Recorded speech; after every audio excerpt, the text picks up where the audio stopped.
Hi everyone, hope you're doing well from wherever you're watching this channel, depending on your time zone. Now, we saw the Catholic bishops coming out in a press conference to address the president as far as the failures of this regime is concerned. The issue of members of parliament, not sticking to their role, but instead being Mr. Yes, yes, yes to please the government rather than oversighting the government. The issue of corruption, they addressed so many issues. In fact, they were very clear that Kenya Kwanza government, with the ruling UDA party, have embraced the culture of lies. That's the reality. So with all this, we are learning that Ruto did not took it positively to correct the mistakes. Instead, he's taking it personal, and he has gone to an extent of assembling his arsenal to start responding to these bishops. And the worry is that when you see the president assembling a team to start responding to the bishops, it tells that this man has no any intention of correcting the mistakes as raised out by the bishops. As long as members of parliament, unlike the president, are responding to these bishops, not positively, but negatively, just know they have no plan to correct the mistake.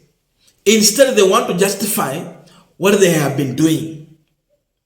And what has surprised me is the response from the Deputy Speaker of the National Assembly, who also doubles as the Wasingishu woman rep, Gladys Shollei, respond.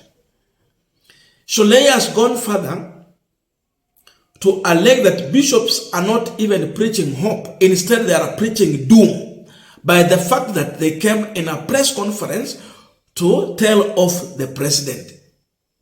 According to her, she's suggesting that the bishop should have approached Ruto in private, but not in public. They should seek audience with Ruto. And because they did not seek audience with Ruto, they came in public or in a press conference, then that means they were playing into the politics. That's the response from Shollei. If my bishop believes that there are things that are going wrong, they can actually seek an audience with members of parliament and castigate us and tell us the direction that we should go and to pray for us.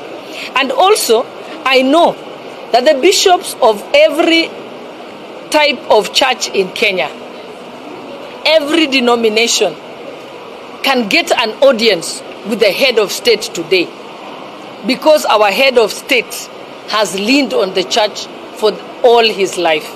So if really they want to support him and pray for him, then they should have if they ask for an appointment at State House today, the bishops will get an appointment ahead of me.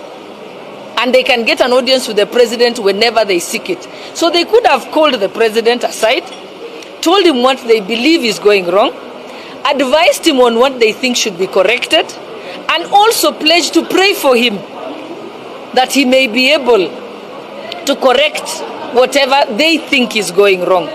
But when you go and castigate him and the government in public, are you really trying to resolve the problem, or are you trying to play to the gallery and to play into a political realm?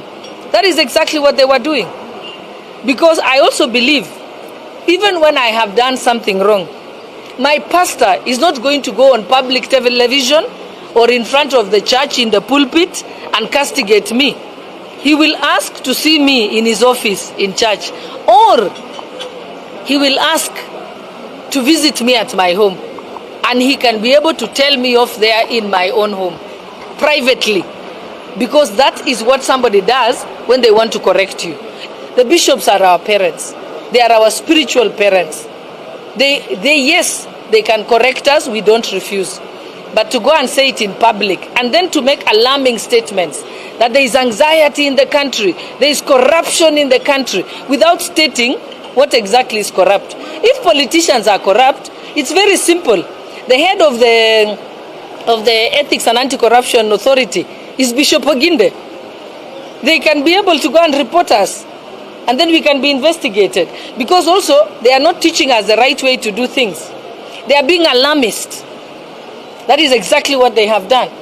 And when you say that there is disappearances and deaths and so on, without acknowledging that the Inspector General had come forward and acknowledged how many women had been killed, gave a progress report on where it is, because also what the church should be advising, saying, we think the challenges with these femicides has got to do with this.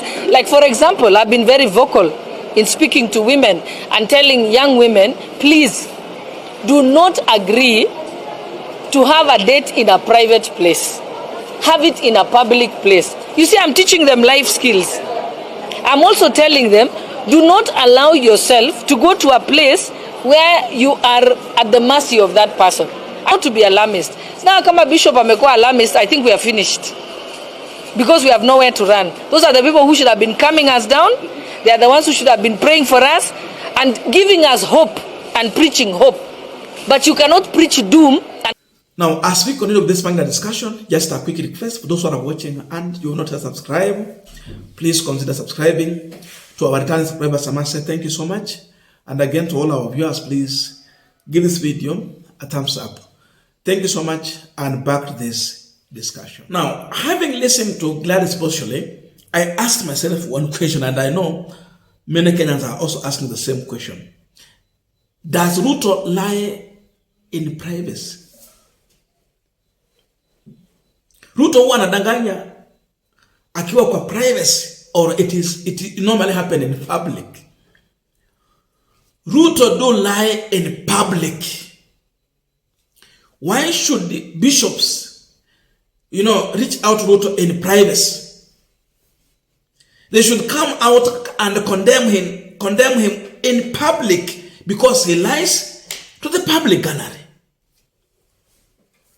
Uongo yake haikuange ni asiri, uongo yake ni ya wazi. Kwa hivyo mimi nafurahia kwamba the good bishops came in public to respond to a liar who does it publicly. That's how I'm convinced with this. But again, there is something you can see here. What Gladys Shollei is trying to propose is that the bishops should not expose the president. Instead, they should safeguard him. Is it the duty of the bishops not to expose the president? I think the president has the cabinet. That is their duty. Advise him accordingly and defend him where necessary. That's why he has the powers to appoint and fire at his mercies. He don't need to consult anyone to fire a CS. How no wajiri will work? But not bishops. Bishops are the representatives of the people. Kwa makanisa wako na washirika, wanajua zile shida washirika wanapitia kila siku. Kwa hivyo wakiongea zingine, wanaongea kwa niaba ya washirika wao. So the element I'm seeing here is that Shollei wanted the bishop to meet Ruto in privacy, they discuss this matter in privacy, and get the brown envelope in privacy. Then this issue will end there. Nikisha kupea brown envelope, what next? That's why she's saying they should have seek the audience with the president. It should go on record. But above all, I think even the bishops have tried it to reach out to William Ruto in private. When they go to State House, and Ruto will demand for photos with the bishops. But what they have spoke is in privacy. They have reached out to the president in privacy, try to raise out these issues. I am convinced by the fact that they went to an extent of now calling for a press conference, even after meeting the president in privacy. It is because the president has refused to do what they have agreed in privacy. Wameongea na Ruto in privacy, but Ruto is not willing to implement or comply. So, because it has reached to an extent where the president is not willing to do what they have agreed in privacy, the only remaining thing for them to do is to come in public and now say it publicly. Because Ruto has refused to listen in privacy, has refused to take an action in privacy, the only thing that remains is to tell him in public. By the fact that this bishop have said in public, it means it has failed in privacy. Sababu, kuna wakati tumeona wakichukua picha na yeye. Maybe they went there to tell him. Lakini, president ameziba masikio. Ameziba masikio. He don't want to listen. So they had to come in public and tell him. By the way, there's no any problem even with the bishops organizing protest against a regime that does not listen.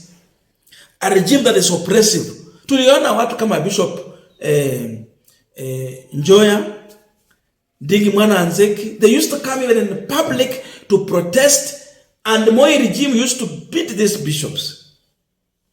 So zingine, it's very sad, but it used to happen. But they would come out and stand for the people whenever a need be. That's the route that bishops should be taking. Speak for the people, condemn where necessary. Ruto is not special. He's not special. He is not a special human being.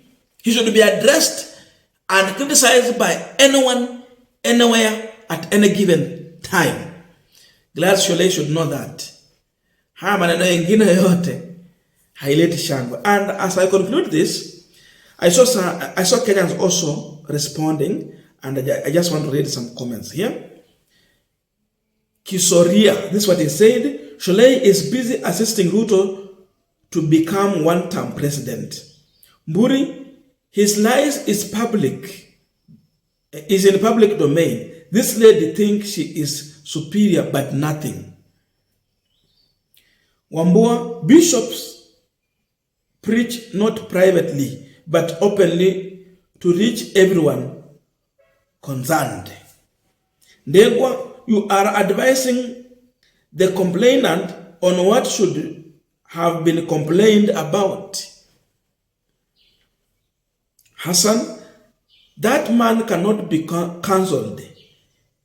He advises them how to cancel him. Is boiling nicely. Justus, there is tired of your nonsense. Wrong should be told. Should we be looking audience to stop abduction, and for how long? Lastly, Ann M. Simon, he lies in public and should be addressed in public. The bishops are a representative of millions of Kenyans who can air their hurting voices. Let her be told instead she should be advising the president to fulfill the promises he promised Kenyans. I don't know your views, but let us know in the comment section to continue with this discussion. Thank you so much, and see you in our next video.